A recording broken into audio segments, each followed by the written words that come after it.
महाराणा प्रताप का शिष्य। वियतनाम विश्व का एक छोटा सा देश है जिसने अमेरिका जैसे बड़े बलशाली देश को झुका दिया। लगभग 20 वर्षों तक चले युद्ध में अमेरिका पराजित हुआ। अमेरिका पर विजय के बाद वियतनाम के राष्ट्राध्यक्ष से एक पत्रकार ने एक सवाल पूछा। जाहिर सी बात है कि सवाल यही होगा कि आप युद्ध कैसे जीते या अमेरिका को कैसे झुका दिया। पर उस प्रश्न का दिए गए उत्तर को सुनकर आप हैरान रह जाएंगे और आपका सीना भी गर्व से भर जाएगा। दिया गया उत्तर पढ़िए। सभी देशों में सबसे शक्तिशाली देश अमेरिका को हराने के लिए ने एक महान व श्रेष्ठ भारतीय राजा का चरित्र पढ़ा और उस जीवनी से मिली प्रेरणा व युद्धनीति का प्रयोग कर हमने सरलता से विजय प्राप्त की। आगे पत्रकार ने पूछा, कौन थे वो महान राजा? मित्रों, जब मैंने पढ़ा तब से जैसे मेरा सीना गर्व से चौड़ा हो गया, आपका भी सीना गर्व से भर जाएगा। वियतनाम के राष्ट्राध्यक्ष ने खड़े होकर जवाब दिया।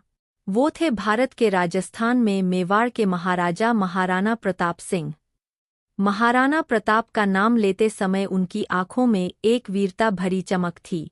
आगे उन्होंने कहा, अगर ऐसे राजा ने हमारे देश में जन्म लिया होता तो हमने सारे विश्व पर राज किया होता।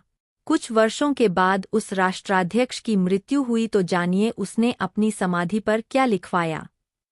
यह महाराणा प्रताप के एक शिष्य की समाधि है। कालांतर में वियतनाम के विदेश मंत्री भारत के दौरे पर आए थे।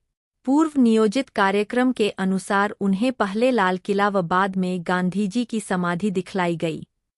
ये सब देखते हुए उन्होंने पूछा, मेवाड़ के महाराजा महाराणा प्रताप की समाधि कहाँ है? तब भारत सरकार के अधिकारी चकित रह गए और उन्होंने वहां उदयपुर का उल्लेख किया। वियतनाम के विदेश मंत्री उदयपुर गए, वहां उन्होंने महाराणा प्रताप की समाधि के दर्शन किए। समाधि के दर्शन करने के बाद उन्होंने समाधि के पास की मिट्टी उठाई और उसे अपने बैग में भर लिया। इस पर पत्रकार ने मिट्टी रखने का कारण पूछा। उन विदेश मंत्री महोदय ने कहा, ये मिट्टी शूरवीरों की है। इस मिट्टी में एक महान राजा ने जन्म लिया। ये मिट्टी मैं अपने देश की मिट्टी में मिला दूंगा ताकि मेरे देश में भी ऐसे ही वीर पैदा हों। मेरा यह राजा केवल भारत का गर्व न होकर संपूर्ण विश्व का गर्व होना चाहिए।